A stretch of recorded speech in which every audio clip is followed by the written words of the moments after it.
Hello बच्चों, Let's read the question.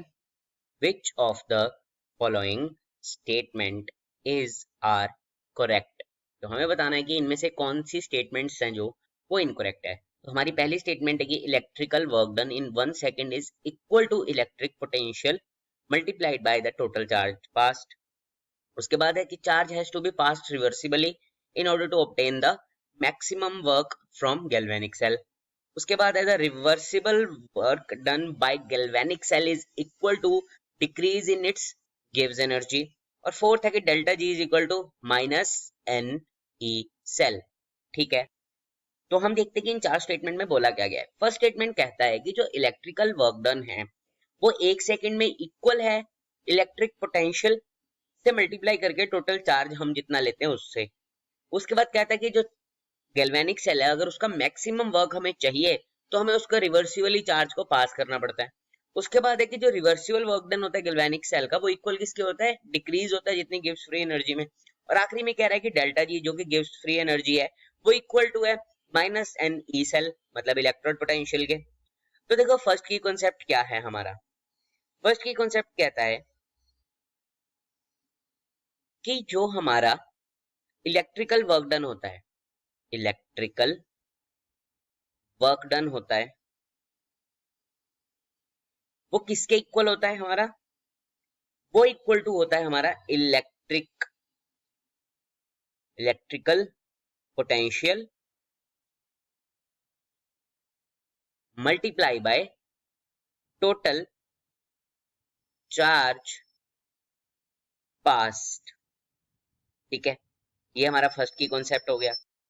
Next क्या है कि अगर हमें मैक्सिमम वर्क निकालना है किससे, गैल्वेनिक सेल से, तो कैसे किया जा सकता है। जो हमारे चार्ज है उसको रिवर्सिबली पास करना पड़ता है। चार्ज हैज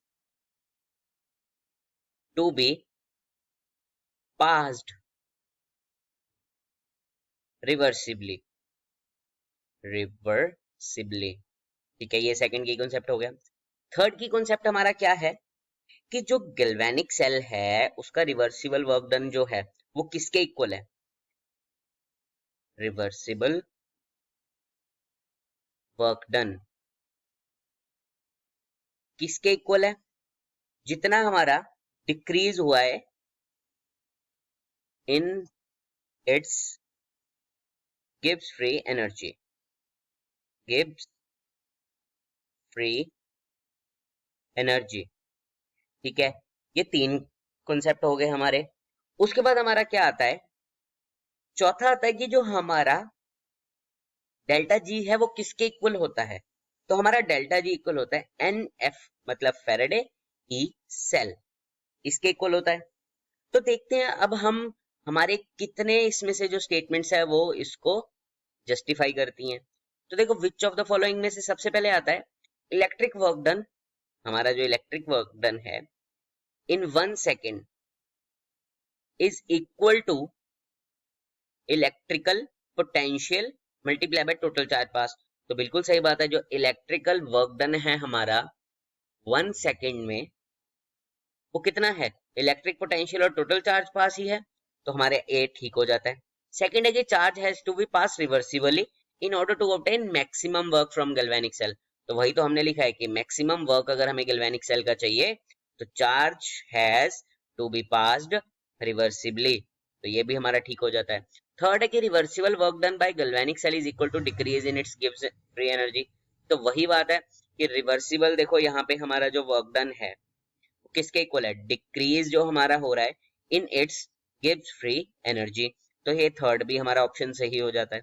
और फोर्थ हमारा कह रहा है कि delta G is equal to n E cell, पर इन्होंने फेरेडे को तो ये भूल ही गए एफ को, तो इसका मतलब जो हमारा ऑप्शन डी है वो करेक्ट हो जाता है। मतलब कि ये हमें पूछ रहे हैं इनकरेक्ट कौन सा है, तो इनकरेक्ट हमारा डी है, इसलिए वो हमारा आंसर है।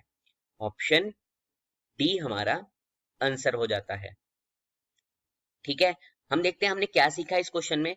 हमने सीखा है सबसे पहले कि जो हमारा इलेक्ट्रिकल वर्क डन होता है ना वो 1 सेकेंड में किसके इक्वल होता है, मतलब 1 सेकेंड में जो इलेक्ट्रिकल वर्क डन हो रहा है वो किसके इक्वल है, कि जितना हमारे पास इलेक्ट्रिकल पोटेंशियल है और जितना टोटल चार्ज पास हो रहा है। दूसरी चीज हमने क्या सीखी कि मैक्सिमम वर्क अगर हमें गैल्वेनिक सेल का देखना है तो कैसे, चार्ज को हमें रिवर्सिबली पास करना पड़ेगा। उसके बाद है कि रिवर्सिबल जो वर्क डन हो रहा है उसमें गैल्वेनिक सेल में, वो किसके इक्वल है, जितनी हमारी गिब्स फ्री एनर्जी डिक्रीज हो रही है। ठीक है, उसके बाद हमारा क्या है कि डेल्टा जी किसके इक्वल है, minus n F E cell. ये लेकिन क्या कह रहे थे कि यहाँ पे फेरेडे तो इन्होंने लगाया ही नहीं, तो इसका मतलब ऑप्शन 4 हमारा इनकरेक्ट ऑप्शन है। मतलब इन्होंने पूछा है कि हमें इनकरेक्ट स्टेटमेंट है, ऑप्शन नहीं है, इनकरेक्ट स्टेटमेंट है, तो इसलिए वो हमारा सही ऑप्शन हो जाता है। I hope you understand it well. Best of luck.